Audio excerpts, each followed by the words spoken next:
I have always been fascinated by horror stories, especially those that come from haunted places. So, when I heard about the legend of the Bell Witch in Adams, Tennessee, I knew I had to visit. I arrived in the small town on a sunny afternoon, but the atmosphere quickly changed as I approached the old Bell family home. That night, I decided to spend the night in the house, despite the locals warning me about the frequent paranormal activities. I set up my camera and voice recorder, hoping to capture something extraordinary. As the night grew later, I began to feel a strange presence. The air around me felt colder, and odd noises started to emanate from the dark corners of the house.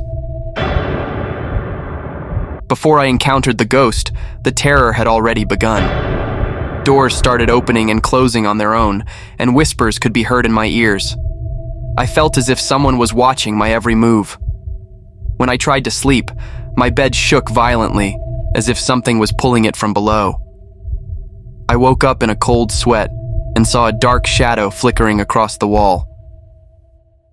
Suddenly, I heard footsteps on the upstairs floor. Cautiously, I made my way up, each step feeling heavier. At the end of the hallway, I saw a faint shadow of a woman. She stood still, staring at me with empty eyes. I knew. It had to be the Bell Witch. "Who are you?" I asked, my voice trembling. The woman didn't answer, but I felt a strong pressure in my chest, as if she was trying to communicate with me. I tried to remain calm and took out my camera, but as I raised it, the woman vanished into thin air. I turned and ran downstairs, but the footsteps continued to follow me. I could feel her presence behind me getting closer. When I reached the front door, I felt a cold hand touch my shoulder. I screamed and ran outside, afraid to look back.